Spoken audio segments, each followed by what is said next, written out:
This is my favorite hobby, exposing the lies of the Israeli prime minister and unmasking the true nature of the Zionist entity called Israel. I want you to listen to how the mayor of New York City responded when he was asked if he supports Israel as a Jewish state. I've said time and again that I support the state of Israel as a state with equal rights. I believe that any state that But as preferences... a Jewish state is the... Israel is not even a Jewish state. Israel is not a Jewish state. It was planted in the Middle East by Western powers to promote and defend the interests of Western imperialism and colonialism. It seized Palestine from the Palestinians and the remaining parts, Gaza, the West Bank, and East Jerusalem. Israel has been illegally occupying these Palestinian territories since 1967, according to several UN resolutions and the 2024 advisory opinion of the International Court of Justice. Most of the people of Israel are not true Jews. They or their great great grandparents were mere converts to Judaism. They are Europeans who came to Palestine as migrant settler colonists. That is why, for instance, Benjamin Netanyahu's surname was originally Malekowski, sounds very European. His father changed it to Netanyahu to make it sound indigenous to Palestine. Israel is a genocidal, expansionist, racist, ethno supremacist, or Jewish supremacist colonial Zionist entity. It's not even a state, it's an artificial state. It's more like a U.S. aircraft carrier or a U.S. Military base. And the people of Israel, claiming to be the chosen people of God, they have no connection whatsoever to the ancient Jews or to the Israelites biologically, genetically, or anthropologically. The 1947 UN partition plan was a scam. Why would you give two-thirds of the land to one-third of the population? And that one-third were European migrant settler colonists. question. I think any state that privileges one religion over the other is one that I can't tell you I support, whether it be Israel or Saudi Arabia or anywhere else. And a lot of that comes back to a fundamental belief that we should all be considered equal no matter what our faith is. Your response? Well, he conveniently forgets that the only democracy in Hold on. This propaganda that the US and Israel are the champions of democracy and human rights, this propaganda is obsolete. Nobody believes in this anymore. This is more of Hollywood like propaganda, disinformation, or brainwashing. Where is democracy? Where is human rights in the way Israel has treated its neighbors? It continues to commit genocide in Gaza. It continues to bomb southern Lebanon. It continues to perpetrate settler violence in the occupied West Bank. It murders civilians, women, children, journalists, international peacekeeping forces, and medical workers. It bombs and obliterates homes, hospitals, ambulances, farms, and other civilian infrastructures. It continues to illegally occupy Gaza, the West Bank, and East Jerusalem. And what it is doing in southern Lebanon, it is making southern Lebanon Gaza 2.0. the Middle East is Israel. 20% of our citizens are, in fact, Muslims. They're not Arabs, but they sit on the Supreme Court. They're in the Knesset, our parliament. They share every walk of life. That's the only place in the Middle East where you actually have this equality that he's talking about.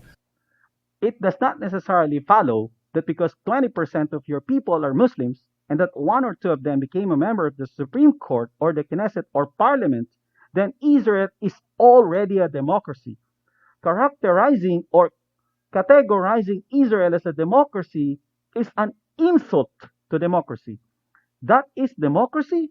You kill civilians, women, and children in Gaza and in southern Lebanon, and you passionately pursue your colonial expansionist Greater Israel ambition? You want to seize the entire stretch of land from the Nile River to the Euphrates River. That is democracy? Didn't the Israeli Knesset pass a new death penalty law on March 30, 2026? A law which is widely condemned by international bodies and human rights organizations as heavily biased and explicitly discriminatory against Palestinians. Go to the website of the United Nations Human Rights Office of the High Commissioner. You will find there the press release dated April 2, 2026. It says, I quote, Israel's new law, effectively providing for the death penalty solely against Palestinians, constitutes a discriminatory regime of capital punishment and manifestly violates Israel's obligations under international human rights law, UN experts said today. We condemn the Knesset's adoption of this law and call for its immediate repeal, the experts said. This law marks a grave escalation in Israel's discriminatory oppression of Palestinians. A death penalty law, a death penalty regime that is discriminatory in purpose, design, or effect is incompatible with the rights to life and equality before the law. They warned. End of quote. This forms part of the incontrovertible or indisputable proof that Israel is implementing an apartheid system. But he has supported, or his supporters have supported Hamas, these people. Oh, there you go, Hamas. Again, okay. Israel has been illegally occupying Gaza since 1967, right? Hamas came into existence only in 1987, precisely to resist Zionist aggression and the Zionist illegal occupation of Gaza. Before October 7, 2023, Gaza was like a concentration camp. That is why it's also described as the world's largest open-air prison. It had, if not the highest, one of the highest poverty rates in the world. Israel controlled its borders. Israel controlled everything that goes in and out of the besieged enclave. You made the life of the people of Gaza a living hell, even before October 7th. Life for Gazans before October 7, 2023 was defined by a stifling 16-year blockade, which created widespread poverty and severely limited freedom of movement. A vast majority of the population relied on humanitarian aid, facing mass unemployment, chronic electricity shortages, and a healthcare system unable to adequately function without severe delays in basic supplies.